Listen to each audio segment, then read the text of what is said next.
జయ శ్రీమన్నారాయణ. శ్రీరామ రామ రామేతి రమే రామే మనోరమే సహస్రనామ తత్తుల్యం రామనామ వరానని. మనకి అయోధ్యలో శ్రీ రామ్ మందిర్ ట్రస్ట్ వారు చేస్తున్నటువంటి ప్రాణ ప్రతిష్ఠ ముహూర్తం జనవరి 22వ తారీఖు 12:29:08 నిర్ణయించబడింది. అయితే అందరూ ప్రశ్నిస్తున్నటువంటి అంశం ఏమిటంటే, ఈ అంశాన్ని కేవలం ఒక రాజకీయ పార్టీ మాత్రమే ఎందుకు లేవనెత్తింది?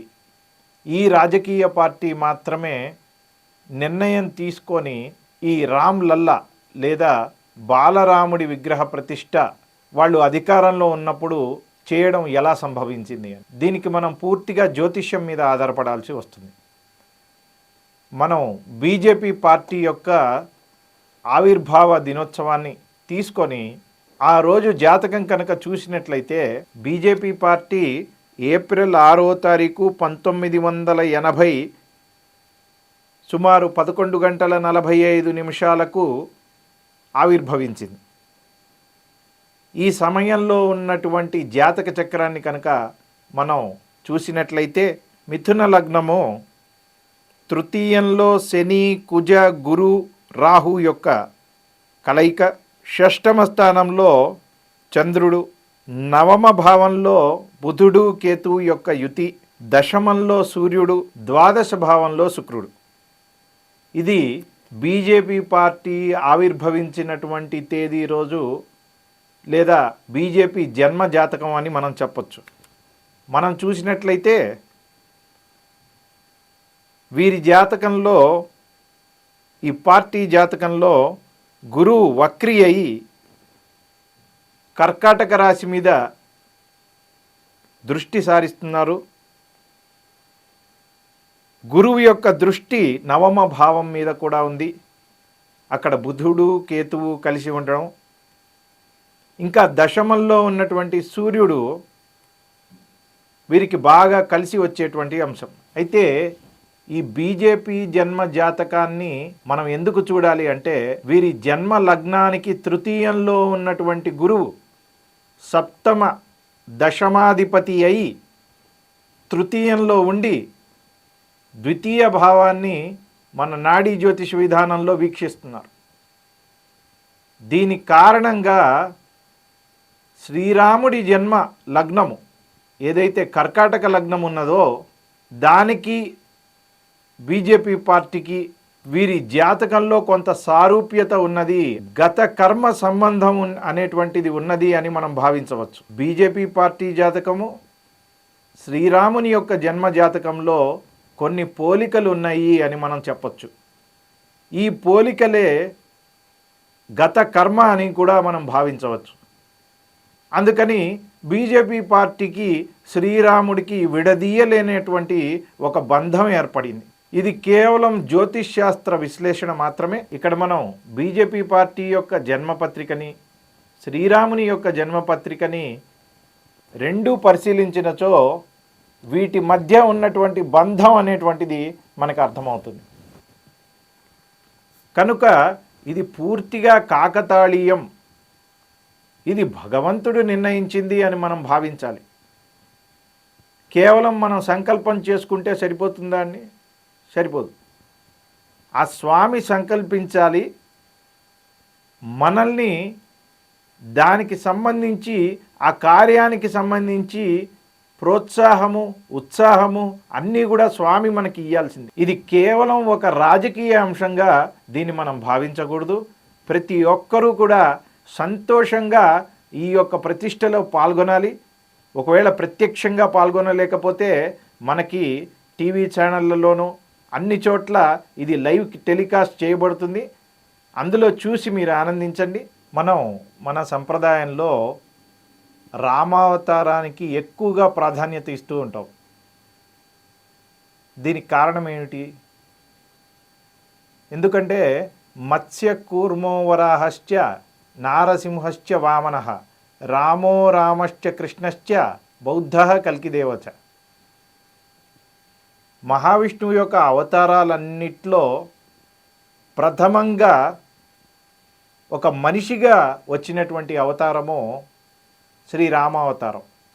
ఒక మనిషిగా అనేదానికన్నా ఒక పరిపూర్ణ మానవుడిగా వచ్చినటువంటి అవతారము శ్రీరామావతారం. ఈ అవతారము కేవలము వాలిని సంహరించడానికో లేదా రావణాసురుడిని సంహరించడానికో వచ్చినటువంటి అవతారం కాదు.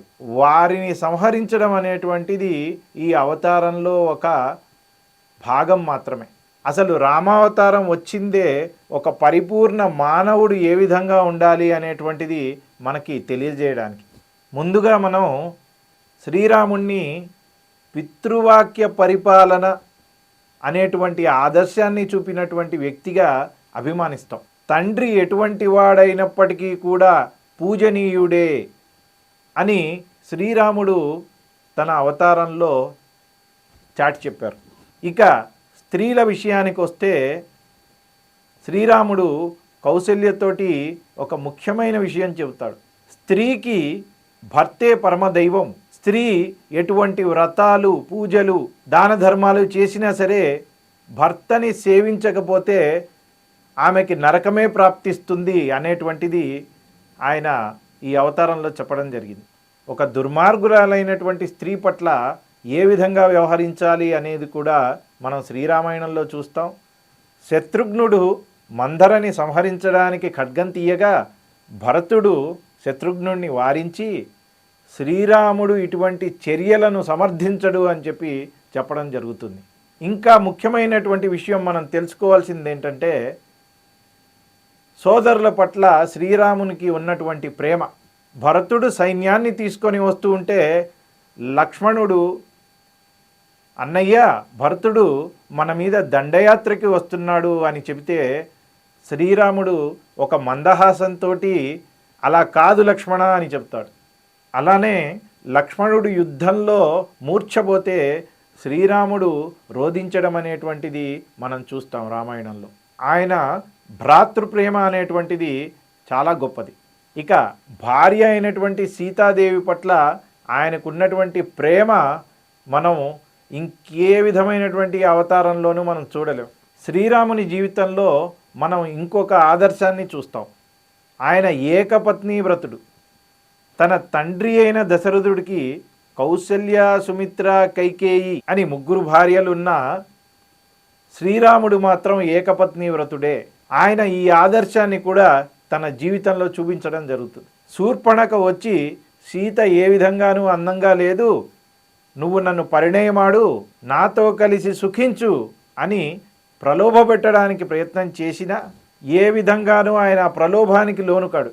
శ్రీరాముని జీవితంలో మనం తెలుసుకోవాల్సినటువంటి ఇంకొక ముఖ్య విషయం ఏమిటంటే ఆయన తన శత్రువుల పట్ల ఏ విధంగా వ్యవహరించాడు. రావణాసురుడు యుద్ధంలో అలసిపోతే ఈరోజు విశ్రాంతి తీసుకొని రేపు యుద్ధానికి రా అని చెప్పి పంపించినటువంటి మహనీయుడు. శత్రువు మరణించిన తరువాత వైరం అనేటువంటిది తగదు అనేటువంటి ఆదర్శాన్ని ఆయన తన జీవితంలో చూపిస్తారు.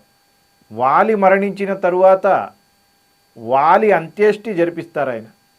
రావణాసురుడు మరణించిన తరువాత రావణాసురుడి అంత్యేష్టి కూడా ఆయన జరిపించడం జరుగుతుంది. అంటే ఇక్కడ ఆయన చూపించినటువంటి ఆదర్శం శత్రువు మరణించిన తరువాత వైరం అనేటువంటిది తగదు అనేటువంటిది. ఇలా మనం చెప్పుకుంటూ పోతే శ్రీరామాయణం అంతా కూడా మనం అనేకమైనటువంటి శ్రీరాముని యొక్క ఆదర్శాలు అలా చెప్పుకుంటూ వెళ్ళొచ్చు. జటాయువు ఒక పక్షి. ఆ పక్షికి కూడా అంత్యక్రియలు జరిపించి మోక్షప్రాప్తి కలిగించినటువంటి మహానుభావుడు మన శ్రీరాముడు. అందుకే మన రామావతారం అత్యంత విశిష్టమైనటువంటి అవతారంగా మనం చెప్పొచ్చు.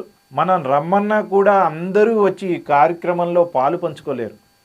మనం ఎలాగైతే బీజేపీ యొక్క జాతకము శ్రీరాముని యొక్క జన్మ జాతకము మధ్య సారూప్యత అనేటువంటిది మనం చూసామో అలానే మనకి మరియు శ్రీరామునికి కూడా సంబంధం అనేటువంటిది జాతకపరంగా ఉండాలి. అలా ఉంటేనే మనం ఈ బృహత్ కార్యంలో ఇటువంటి మహోన్నతమైనటువంటి కార్యక్రమంలో మనం పాలు పంచుకోగలం. కనుక ఎవరైతే పాలు పంచుకోరో వాళ్ళు దురదృష్టవంతులనే మనం అనుకోవాలి. ఎందుకంటే ఎన్నో వందల సంవత్సరాల తర్వాత ఇటువంటి మంచి కార్యక్రమం అనేటువంటిది మన కాలంలో జరుగుతోంది.